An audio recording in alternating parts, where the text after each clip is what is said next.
estaba esperando impaciente que Julio vinieras aquí para informarnos. Fue una alegría enorme cuando leí la publicación, el comunicado, el mensaje de la Cámara de los Lores, donde culpa directamente y sin ambaje ninguno a Bruselas de ser la culpable de la crisis de Ucrania. Decir que la culpa la tiene la Comisión Europea por haber pretendido que una zona de influencia rusa, así literalmente, haya sido intentado Bruselas captarla económicamente, prometiendo al gobierno de Kiev, al no gobierno, bueno, con los incidentes, primero habiendo desestabilizado, Bruselas ha desestabilizado la situación política en Ucrania. Segundo, Bruselas le promete al gobierno de Ucrania que si no firma los acuerdos de renovación, los acuerdos mercantiles, comerciales con Rusia, que la Bruselas la apoyará ofreciendo un acuerdo mejor y prometiéndole el ingreso en la Unión Europea, nada menos, a un país que pertenece a la parte débil, peligrosa, que es semáforo en naranja, porque es zona de influencia rusa. Y después de la caída del muro de Berlín y después de los acuerdos del desarme nuclear para quitárselo a Ucrania, todo estaba claro que Ucrania era un sitio, no un coto de caza, pero un sitio de delicadeza extrema. Y la Cámara de los Lores denuncia que Bruselas no haya tenido la inteligencia de comprender, uno, que esa zona era una zona prohibida para avanzar ahí Bruselas. Dos, que Putin tenía suficiente energía moral y, desde luego, medios militares para responder con fuerza al desafío que le estaba proponiendo Bruselas. Es decir, la Cámara de los Lores ha confirmado 100% la tesis que vengo defendiendo desde el primer día de la crisis de Ucrania. Yo no me he apartado nunca. La única diferencia entre los Lores y mi análisis es que los Lores siguen siendo antirrusos. Yo no soy antirruso porque ya no hay la Unión Soviética. Yo sé que Rusia es Rusia y la Unión Soviética era otra cosa. Y hoy Putin no es soviético, no es comunista. Es un dirigente ruso bastante inteligente.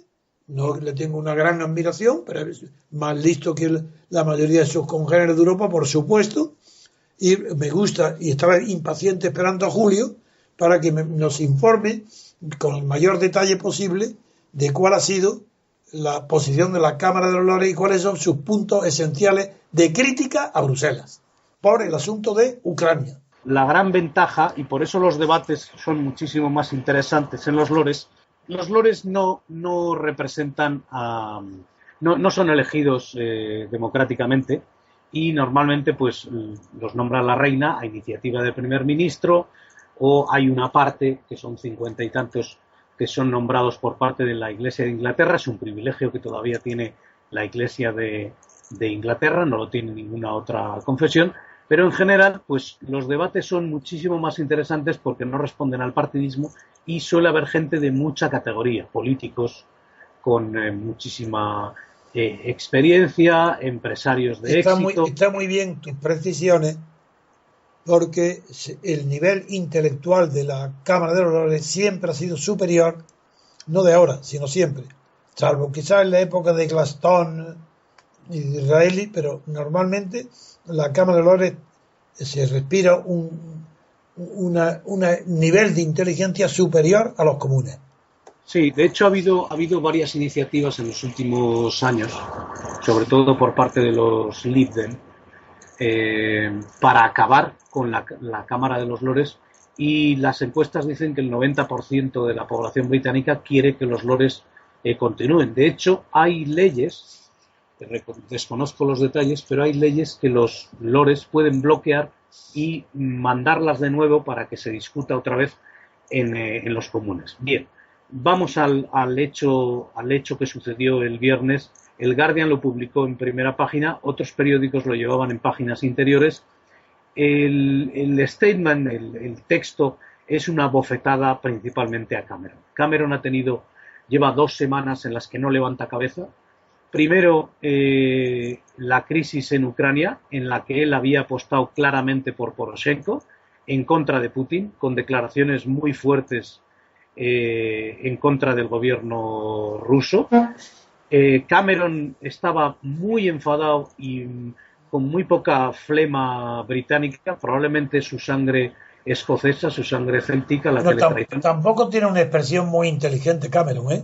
No, no la tiene. A mí me ha parecido siempre un hombre imprudente, un hombre que va, diríamos en España, que va de sobrao, con un gran ego, muy pagado de sí mismo. Sí, tiene Y una cara vanidoso, sí. ha cometido, por ejemplo, el error de someter a votación cuando no tenía los apoyos necesarios, cuando no lo había discutido ni con el Partido Liberal, que es su socio en el gobierno, hasta mayo, ni con el Partido Laborista.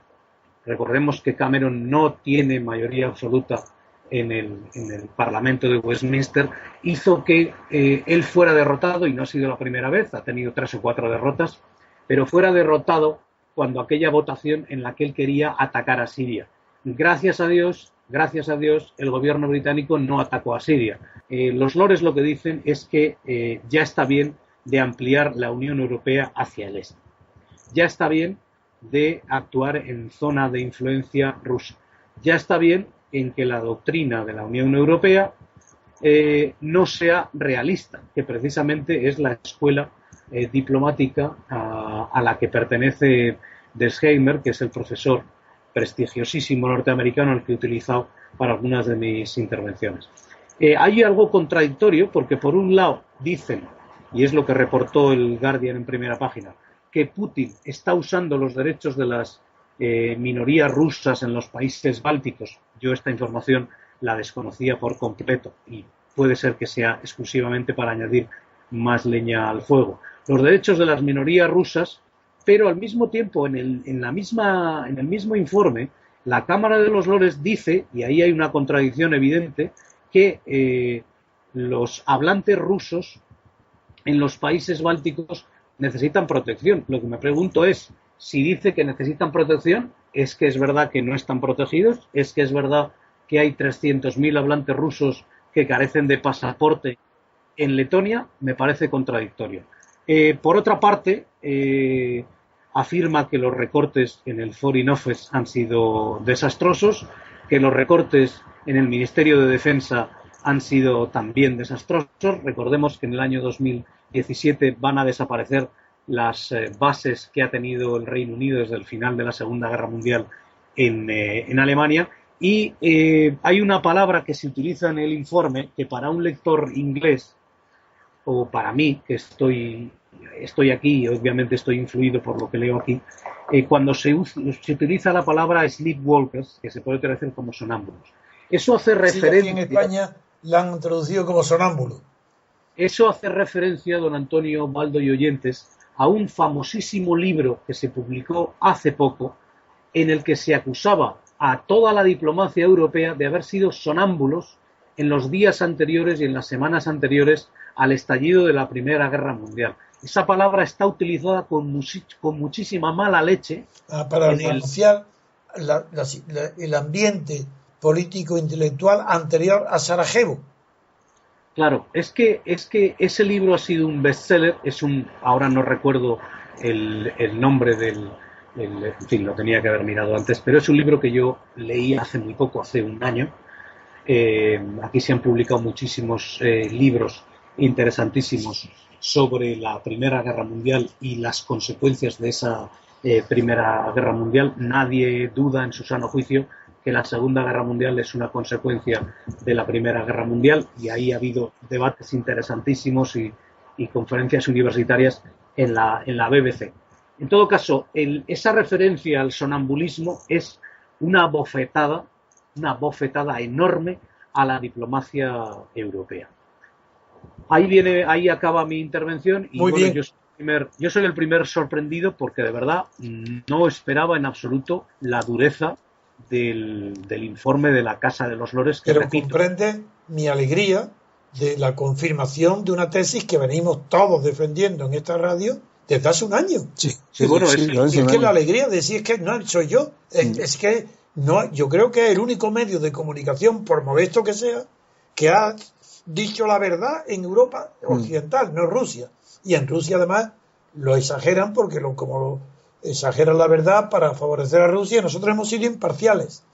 Y ahora, Sí. ahora me encuentro con la enorme satisfacción de que una cámara tan prestigiosa intelectualmente, no hablo políticamente, como los Lores, han confirmado la verdad de nuestros análisis. Ellos dicen que el Kremlin, fijaros, contrariamente a toda la propaganda que está diciendo, resucitando la Guerra Fría, diciendo que Rusia, vamos, poco menos que está preparada para invadir Letonia, Lituania y Estonia. Ellos dicen en el informe, textualmente, el Kremlin entiende muy bien la diferencia entre los estados bálticos y Ucrania.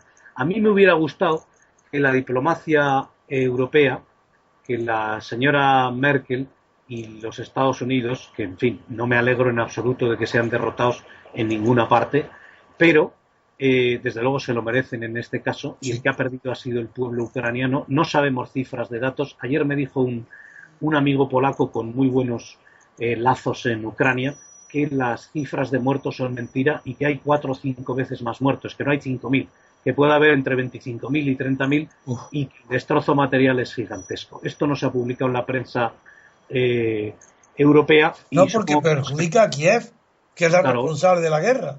obviamente porque sus pérdidas son... Pero el pueblo ucraniano es muy probable que conozca estos datos que me dijo ayer mi amigo polaco. En todo caso, me hubiera gustado que, igual que el informe de los Lores afirma que el Kremlin, o sea Putin, o sea el gobierno ruso, entiende muy bien la diferencia entre los estados bálticos y Ucrania, pues Merkel y los Estados Unidos hubieran entendido también esta diferencia y se hubieran dado cuenta de que Ucrania no está en la OTAN, que es lo fundamental. Claro. Ucrania no tiene ningún tratado de asistencia. Cuando Putin dijo en una entrevista, se filtró hace cosa de unas semanas, Putin dijo con un tono un tanto chulesco a una serie de periodistas amigos, entre los que había uno de la BBC que tiene acceso directo al Kremlin, que ha entrevistado a Putin 2 o 3 veces. Putin dijo: si quiero, mis tanques están en una semana en Kiev. Aquello sonó como una chulería, pero técnicamente hablando hubiera sido posible, y no creo yo que hubiera habido ninguna respuesta por parte de la OTAN.